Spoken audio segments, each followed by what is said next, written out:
Hey guys, it's the RWBY Nation podcast. Admin Wilt here, and today I'm joined by admins Flynt. Hello everybody, Flynt of RWBY Nation here.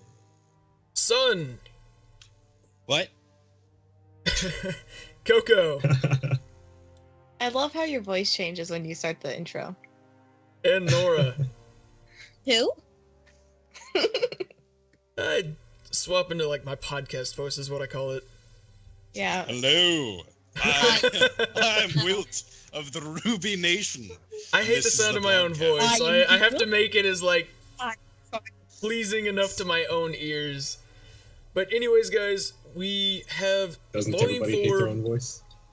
Yeah, pretty much. We have Volume 4, Chapter 11, Taking Control this week. Wait, what? But Never mind, going right into introductions this week, I want to get everyone's thoughts on any parts that sort of stood out to them this week, and for that, I'm going to start with Admin Flynt on this one. Let's see, the first thing that really stood out to me was definitely had to be Collie going right through the doorway just like Sun did. That I started cracking up at. I feel like that might have been the only funny part of this entire episode.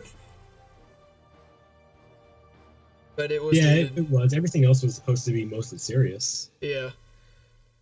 And Sun. And then. Oh, what? Did you have anything to add? Oh no, go ahead, Sun.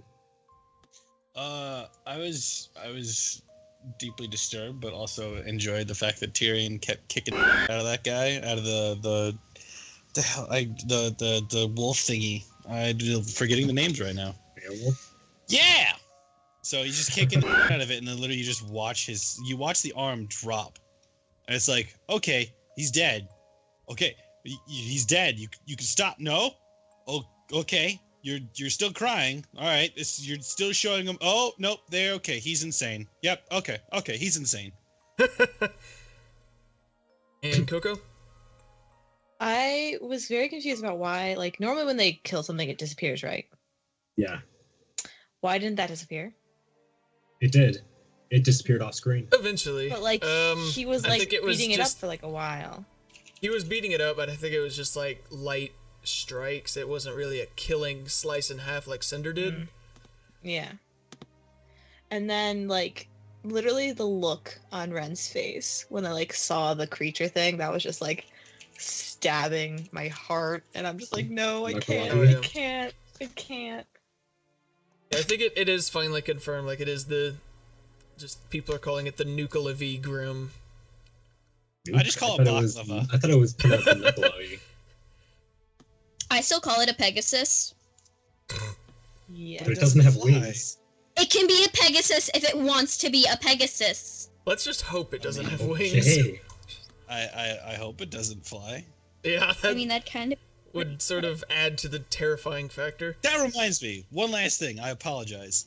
That the difference between the ending of the last episode, sorry, the flashback and the flashback to the creature, versus the actual like real version of it. I'm gonna say like the fear value for me went down. Like when it was all shadowy and not animated, I'm like, oh my god, that thing is a bad. And I'm like, hell yeah. But then when it was introduced, I was like, oh, he looks like an idiot. He literally looks like an idiot with a spear. That is true. Like the horse part of it looked more intimidating than he did. Yeah. I originally, because I've watched the episode 2 or 3 times now, and like first time I saw it, I was like, oh, that's creepy looking. Second and third times, I was like, it's not that creepy looking. You could literally make that thing blush. Just put a little bit of blush on it, and it would look all nice and cute. Well, I think the most terrifying factor is going to be when we see the overall size of it compared to Team Ranger, but that'll probably be the telling moment of just how intimidating it looks. But odds are we're going to get to see that next episode. If we don't, that'd be really weird. But going into the main... Well, actually, no. We've got Nora's introduction thoughts. My favorite part about the episode is the fact that Sun's not dead. Hey. That's good. I wish she was in real life, though. Hey, that's gonna cause some deep emotional Less stuff. nice. No, that's not allowed. Sorry, that's not allowed. Am I gonna have to go and comfort him? Yeah. And then it's weird, but I also liked Yang spray painting her arm. Okay. That was cool. I I actually like that. You could hear all the fans cheering from that. Yeah. Yeah. There's only one sort of thing that irked me about that scene, and that was the fact that she was using a spray paint can. And as someone who's constantly painting with spray paint cans, I wish I could do It's that not good that a job. No, it's not that easy. I wish it Maybe was she that spent easy. hours on it, and all we saw was the end product. Yeah. Nah, she just went one sweep and it was perfect. Well, going straight into the episode itself, we open up with seeing Cinder, I guess, train to try and get stronger in this little arena type deal. And we see her come up, and Salem walks up to her as she seems sort of, I guess, beaten up and worn out. And Salem says that she's holding back. And if she wants to, I guess, maximize this new power of hers, she's going to have to do something, unlock something. And we don't get to see exactly what that is as she's cut off when Tyrion enters. But I'm curious, what do you think she has to do? And what do you think this maximum power she holds will do? Because, I mean, we've seen her do almost everything that the previous Fall Maiden has done. She obviously has to collect all 7 Dragon Balls. You can't hear it, but I'm No. audibly face palming.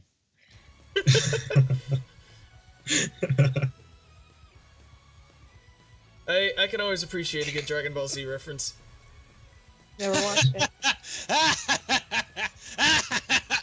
Was that enough fake laughter for you? Or He's laughing because there's no good Dragon Ball Z references. wait, did you say there's no good Dragon Ball Z references? 'Cause I don't know. I've never seen it. I'm gonna call. We're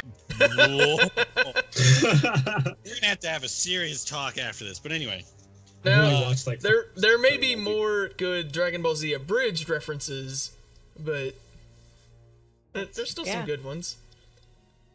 all right. I'll say this. I'm kind of interested in particular the fact that it clearly looks like Cinder's. We see it. Cinder's like trying her best, but it's like, okay, well, what exactly is she talking about? For me personally, I think one of two things is going to happen. Number one, Salem is going to convince her, like, all right, well, now as a maiden, you can also access the power of the Grimm, which would be pretty interesting to say the least. But at the same exact time, I don't think that's as viable. On the other hand, not gonna lie, just based on the facial expressions that she keeps giving, as well as how Emerald and Murk have been for pretty much the entirety of this volume, I'm gonna go out on a limb here and say that they might swap sides. Mm-hmm. At least Emerald will. Yeah. Only basing that on her saying at the end of last volume, like, it's so sad about, like, people getting killed, and then her, like, look of horror at the Grimm at the beginning of this season, or this volume. And Nora, do you have Which anything I you'd like would to add? kind of be okay with that. Oh, yeah. I must say, I like how she Not sliced really. They said all that needed to be said. Sorry. I'm I sorry. must It's say, okay. I liked how Cinder just sliced that Barangol in half, like there was no tomorrow. She I liked how definitely. she was ready to let Tyrion get eaten. I mean, who wouldn't be? Yeah. She exactly. definitely seems like she has been improving with these powers, and it'll be interesting to see where this, I guess, end goal is if she reaches it. But going into the next section of the episode, Tyrion makes his entrance as he has made it back to Salem. He is a emotional little piece of crap who is just wanting Salem's forgiveness, even though he's failed his task, and she refuses to, I guess, give him the satisfaction of that. And we see him sort of have this major mood swing from just broken and angry to straight up crazy, like you guys said.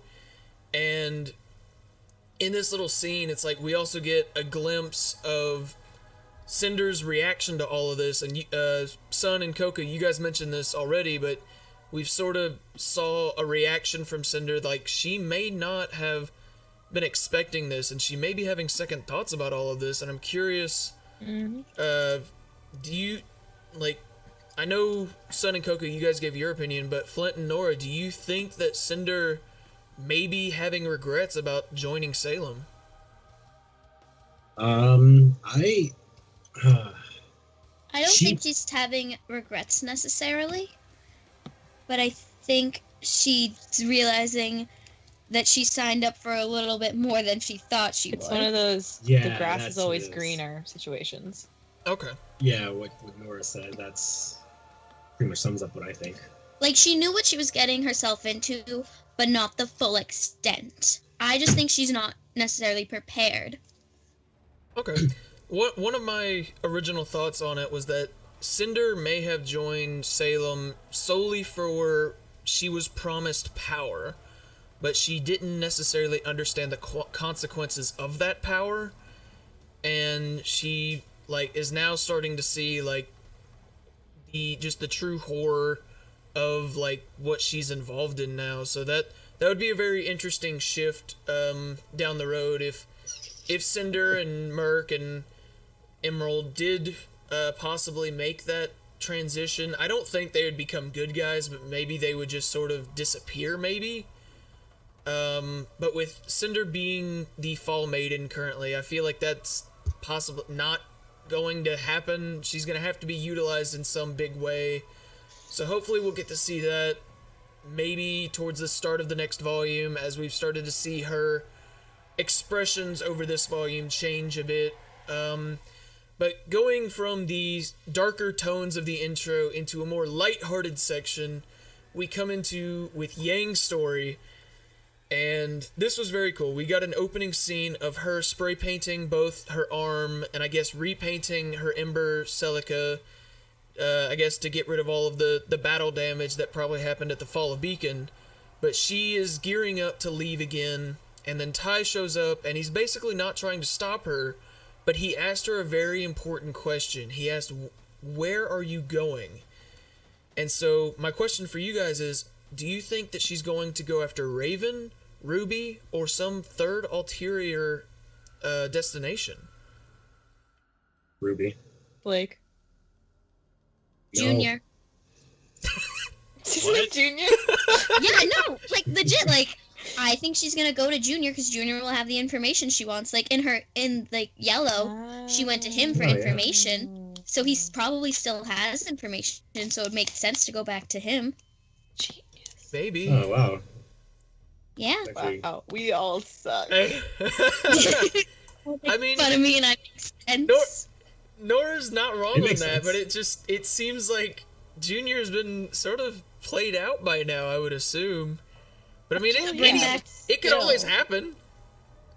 Melanie, like, Melanie and Milsha.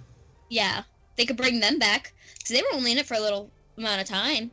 That's true, and it would be cool to see them again, as they sort of seem like a lot of detail went into that character. It's like they designed weapons for them, they gave them a really cool look.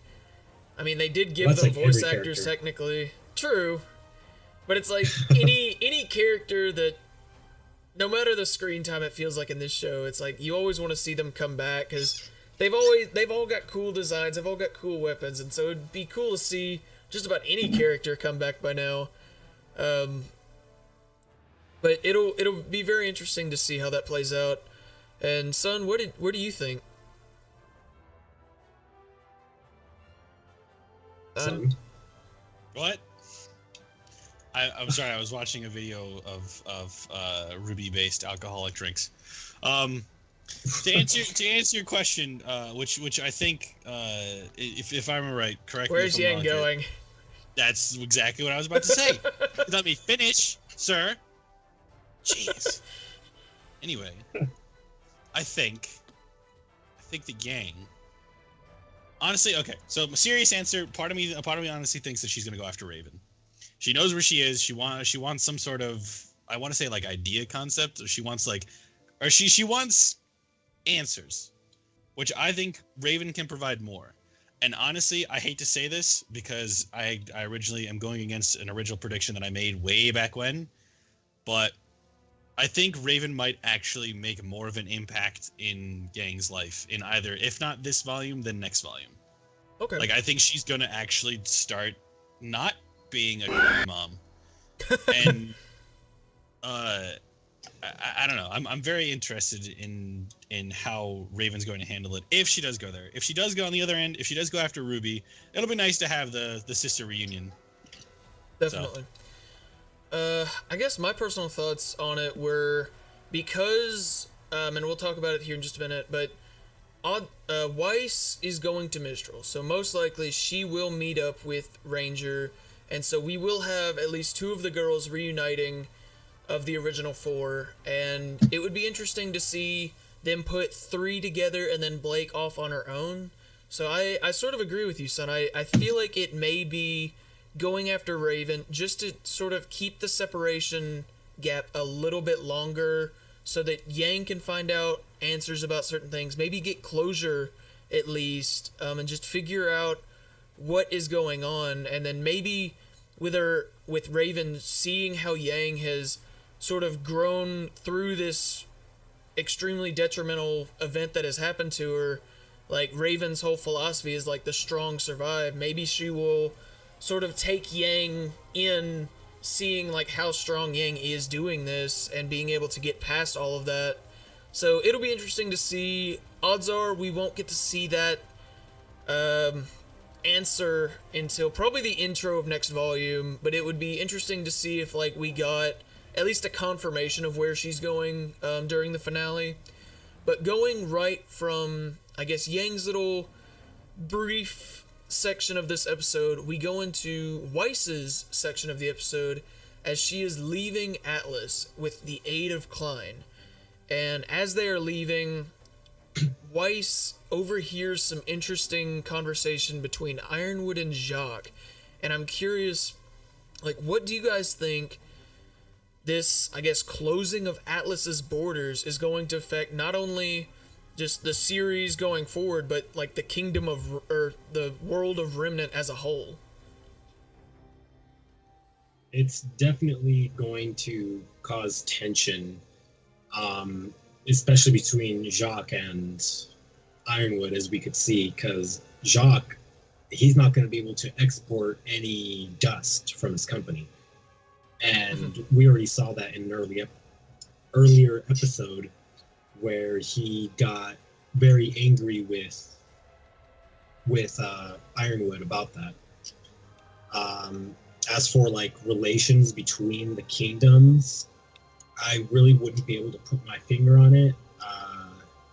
I would assume the other kingdoms might not like it either, because it would seem like they're, well, hoarding dust. Mm-hmm. Okay.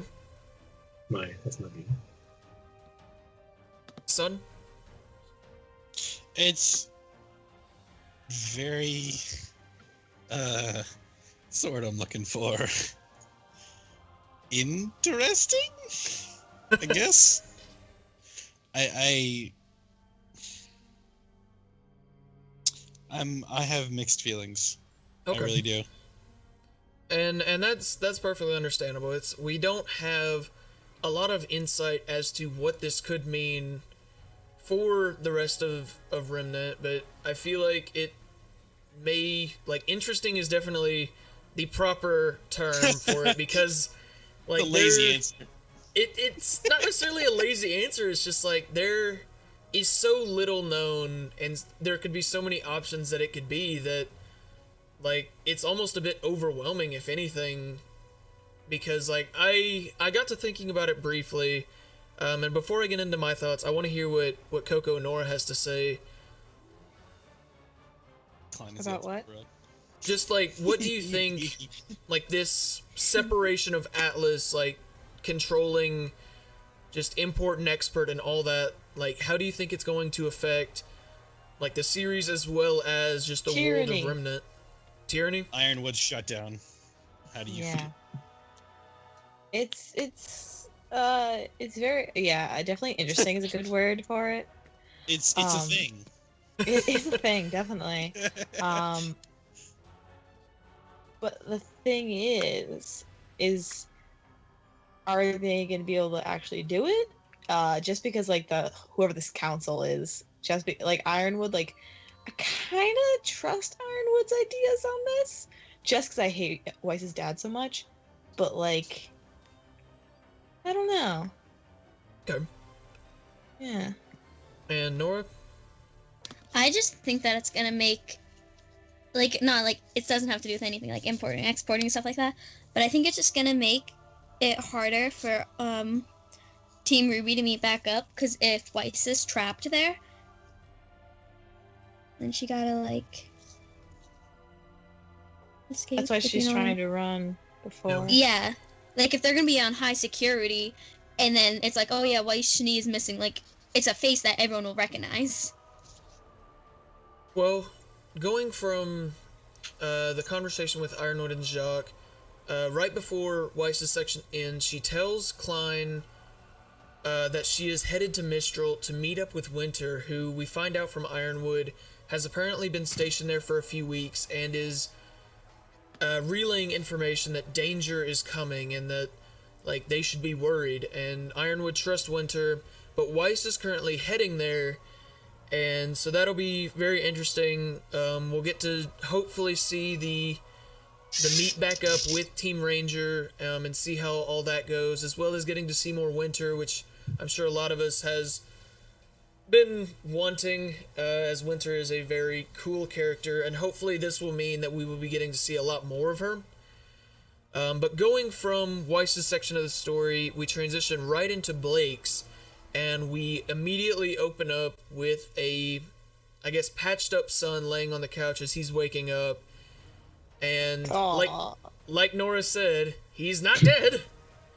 Yay! So and an important thing to notice: the abs are purely visible. Yeah. Stuff important. See, Coco's pointing out the important things here. I will be perfectly honest. When I first saw the scene, I was just like, well, at least Sun is gonna bring that up. I got you. Bet your I am. You know how many VPs and how many comments on posts that I make that have had people saying, "Where's the abs?" Hashtag bring Sun's abs back. They've been there. Abs 2K16. Ugh. I'm very upset about that. The first thing I had thought of when I saw that scene, and it's sort of sad, it was just like, I thought of you. really emotional plot-driven point. Hey, is that... I gotta rewind. What did they say? So whatever. Anyway, look at those abs, though. I know what poster I'm gonna make tomorrow. Yeah, but with what actually happened, Sun is speaking with Blake, and she is starting off very emotional. Like she tries to explain, like this is why she runs and why she didn't want to get anyone involved. And Sun was actually able to sort of put her in the right mindset of they're not there as just there to get hurt. They're there because they want to be there. And Sun was finally able to get that through to Blake. And I think this is finally going to be the switch that we see where she's done pushing people away, hopefully, and is hopefully going to, I guess, rekindle the friendships that she's had and quit trying to run and instead fight with the people that she cares about. But this was a very interesting moment, and as we mentioned earlier, I think Flynt mentioned it, with Callie and Gira sort of popping up in a very the way Sun did. Yeah. So that was a lot of fun, and it's going to happen, and I can't say that I'm looking forward to it. But please quit making the jokes about Callie and Sun, people. Getting on my nerves a bit.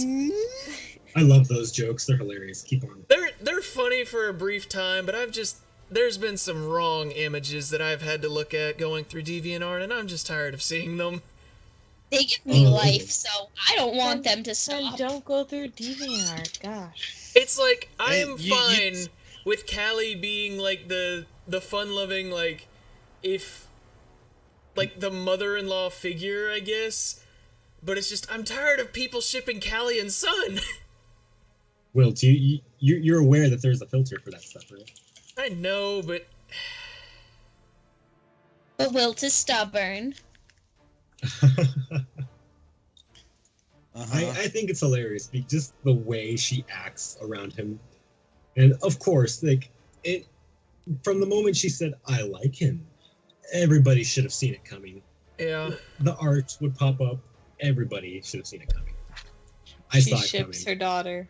With The biggest thing about it was the fact that, and this, well, I will agree with you. I strongly go against that, specifically just because of the fact of the fandom took it and literally just completely ran with it. Yeah. It's like, okay, the extremely supportive mother being like, you know what, honey, I think that he's good for you. Like I think he's nice, and I think he's, you know, good. Immediately, like she says it once, literally once, of like, I think it'd be cool if you were in a relationship with Sun. Not those words directly, obviously. Don't quote me on that one verbatim. And the fandom Quoted. immediately is like, yep, she's a cougar. She wants the hot. She's got the hots for him. Doesn't The Immediately. help way that she said it, though. cat. It also And the doesn't way that help. she She is a said it. cat faunus. Hey, you Well, took yes, the stole cat it. cat I just faunus, said but even that. still, it's like if I were to tell you, hey man, Wilt, I really appreciate you. I really think that, you know, I could see myself, you know, going into the future with you. That has two different connotations. Yeah. The first one is, hey man, I really want to be your friend in the future, and then the other one is, dude, I would love to be in a relationship with you if you're cool Love with you that. forever. Yeah. I would love you and bring you all sorts of delicious things and all the Baileys you could have. But you know what I mean. It's the different connotations, and it's just like that ship is one that I actively will say that I do not support. Everyone's allowed to ship what they ship. I'm just personally not a fan of it. Yeah.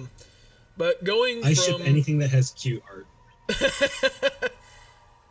But going from there, we actually do get to find out a bit of important information from Gira that, like, he has confirmed, like, the Adam Taurus is planning to overthrow the White Fang. And personally, and I want to get your guys' opinions on this, I don't think that's necessarily the case. As we have heard from the very first episode in this volume about how Hazel was to meet with Supreme Leader Khan of the White Fang and see that his support is continued. So that tells me it's not just Adam Taurus with this splinter group, it's the White Fang as a whole that is sort of underneath Salem.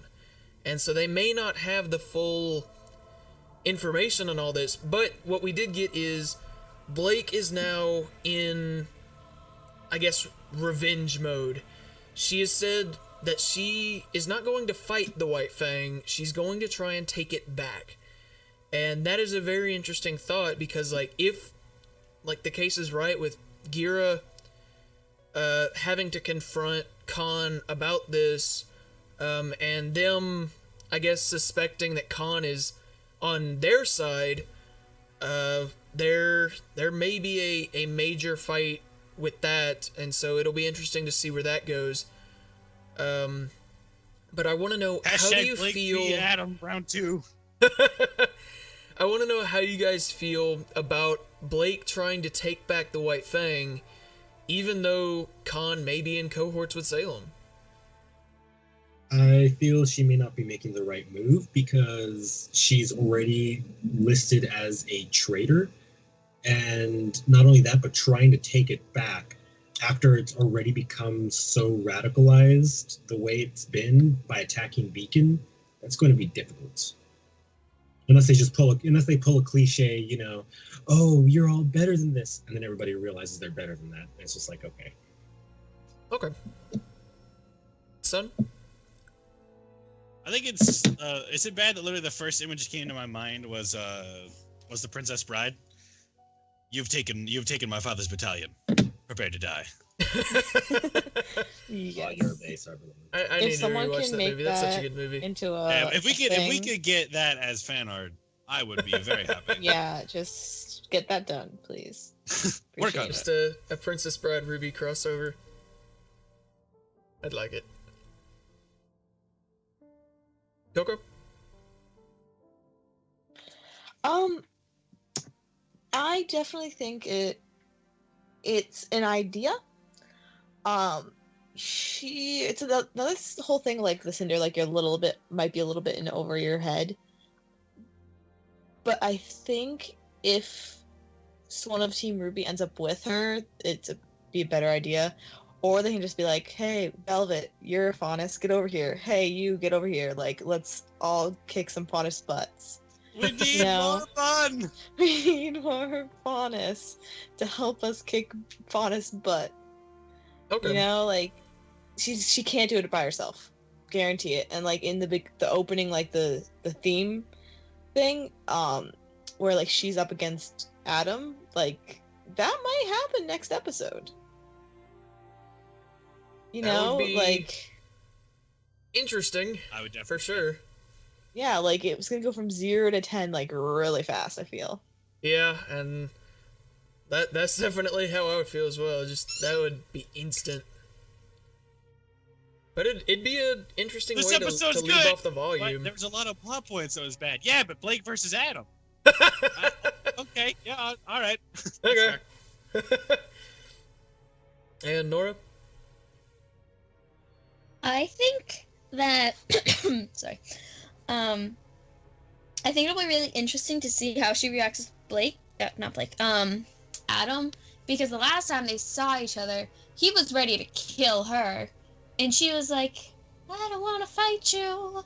But I think now, after like everything, like I know, like in the beginning, like she's all scared looking, but I think that they're trying to deceive us with that, and I think she's gonna kick his ass. Okay. 10 out of 10 would watch. That would definitely be Never interesting. know. But Like they have him in the intro, but yeah, is he gonna be in the season volume? I feel like we've brought up the fact that like anime intros not all the time are 100% truthful in what they show. What are you And talking just about? showing Adam may have just been a like premonition for like Blake is still fearing Adam, and like Adam obviously has a connection to all of these things happening with the White Fang. So I think it was sort of a, if he's not shown, he was shown in the intro because of like he is still on everyone's mind who has been involved with him. And I feel like that's where that could come into play. But it'll be interesting to see what happens with the finale with Blake's side of the story. But going from there, we transition right into Ranger's side with Ren and Nora showing up in Koroyeri, and they are immediately, I guess, met with Ruby and Jean as they're all sort of like concerned about a noise that they just heard, and then Ren just shuts down. As like we've noticed that he has this like ability to sense things from before anyone else, and he obviously senses a presence that he has felt before. And this was the moment where it's like I don't know what is gonna happen with Ren in this next episode, and it has me worried. And I'm really curious to see what you guys think about that. But starting off, we got to look at, I guess, the design of this Nuckelavee Grim, and we got two little snippets of it, of the horse head side of it, as well as like the rider's head. And starting off, the horse is creepy looking, and it'll be interesting to see just how big that thing is, because I mean we saw how big of a hoof print that thing leaves. So it'll be interesting to see that. But I'm curious, like, starting off, what do We you saw guys how think? big it is. What? Well, like, we sort of saw. We didn't get a, like, That character was a real side-by-side problem, comparison.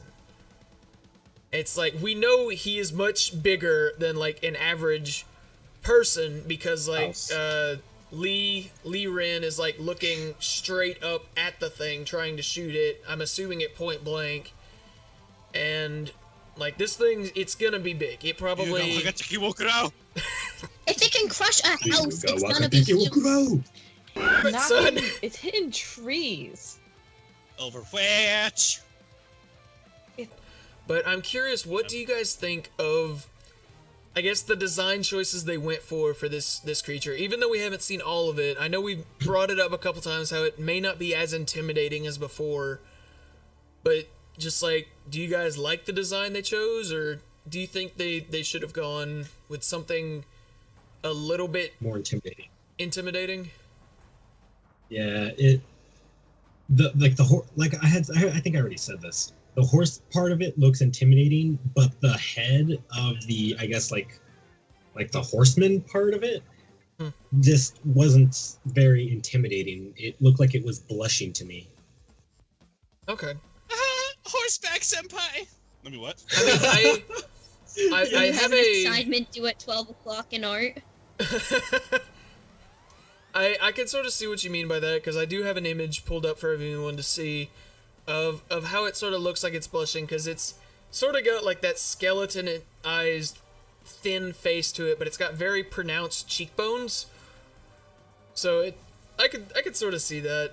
I guess the most interesting part about his design, and I'm curious what you guys think about it, is he has all these arrows and weapons just shoved into his back, and it doesn't even seem like he's fazed by it.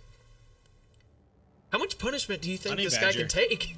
He's not. He doesn't have any. I think it could be like, what was that tree thing called? What tree thing? The Geist? Yeah, I think it's one of the things where it has a specific weak point. Okay. So you have to hit one spot in order to kill it. You can't just like hit it. That would definitely be very interesting, as we've sort of seen, and I brought this up before, and I want to bring it up again just in case it does happen to be true.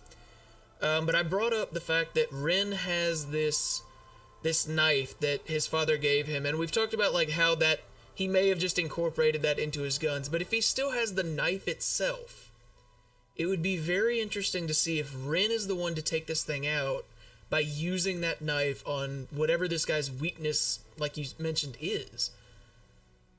Okay, I take back what I said. It's definitely gonna be Ren who's pulling the "You have killed my father. Prepare to die." I feel like in order for Ren to get through this, he's gonna have to be the one to kill this thing. Well, it's also mother and father, son. Get it right. I mean, to be completely honest with you, freaking you killed everyone her mother, I ever know. I'm sorry, his mother went full blown freaking Attack on Titan with that. Yep. And I know that meme has been said, but it's accurate. Yeah. I haven't seen Attack on Titan, so I wouldn't know. Short version, main character. Good. Spoiler alert for Attack on Titan. Main character's mom gets in like the first 5 minutes. First episode. Yeah, that's my first episode. Titan, but it was way bloodier. Jaeger. Yeah, it was a lot bloodier in Attack on Titan. I'm so excited for season 2 of that. Oh my. The Japanese version showed a lot more than the American did. I know. I originally, when it first came out, I watched the Japanese, and then later on went back and watched the English, and good God. Yeah. Wait, did Japanese they cut out stuff in the brutal. English version? I don't think they cut stuff. It was just less gory. Oh no! I gotta go watch the Japanese version now. But also the other sort version of... we can't take is the A13 podcast. But opening, you guys know what I'm talking about. I want to know what you guys think is going to happen in this final episode between Ranger and this new enemy, and we've talked about it a little bit, but if there's anything you'd like to bring up additionally that you might think will happen, the big thing that a lot of people are talking about right now is, do you think we're going to see another character death? I have one sentence for you, Wilt, and you're gonna hate me for it. Uh-oh. Car's gonna die? No, a lot of mother is gonna happen. Mark that down, Wilt. Wait, Will, how many Nevermore screeches is that one? I'll figure it out later. Shit is gonna get up. Mark that down, Wilt. I got it. Write that down. Write that down. I have a button now that shows the time when, so that it makes it easier when I go back and edit it. Like a tick marker? I sort of have a ticker. Just a tick marker, like, this again. There's been a few people that have been on recent podcasts where I had to do it. Alright, look, Will. The episodes have gone almost to an hour long, and I have to sit and listen to every single podcast all the way through as I'm editing it, sometimes twice. And I had to make a ticker for me just so I could at least keep up with most of them. So that if I only miss one or two, that's okay. I'll get the majority of them. So when I said the bad word earlier, that's gonna get censored out. Yes. What bad word? No. Shit. Or shit. I mean, piss? Oh, Which one? Which one are you God talking dang about? it, guys! I can just straight up just cut that entire section out. No, Don't you you- can't. Well- Content. I have the powers of editing. Content. Damn it! Damn, I should have been recording this. I said. Son! So much content. I mean, I think shit. everyone's gonna die. I'm just imagining just. I said. That's literally the podcast. This is the problem. Whenever it turns into a joke, then it has to be done, and I have schoolwork I have to complete tonight. whose fault is that for procrastinating? I did most of it this morning. Good point. You're supposed to be a responsible adult. Yeah, I'm the child here. I'm the one who's supposed to f it up.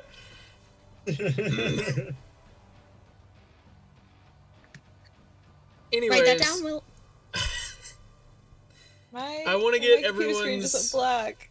final thoughts on everything. If there's anything that sort of got talked over, if Perfect. you want to add to it, this would be the time to do it. And for that, I'm going to start with Admin Flynt on this one. Potatoes. That all? Yes. Okay. And Son? That is all. Klein Ultimate Bro 2K16. All right. Coco? Well, we are. No, there's definitely a lot of shit that's gonna go down. Guaranteed. Yep. Write that down. A Guys lot. are killing me. No, I can fix this. I can fix this. A lot of is gonna go down. Write that down, Wilt. You guys are killing me, I swear. Quit doing it on purpose. Hey, son, am I doing good? Am I making you proud? Nope. And to finish it up, Nora, do you have anything you'd like to add? Yeah, I would like to add something. Does it involve more So, Nevermores? Hey, Will. Don't do it. I actually haven't really seen this episode yet. Are you serious? She literally was watching this episode as we did this podcast. Well, since you have now sort of heard the entire story of the episode, is there anything that you would like to bring up? Yeah, I can't wait to watch it.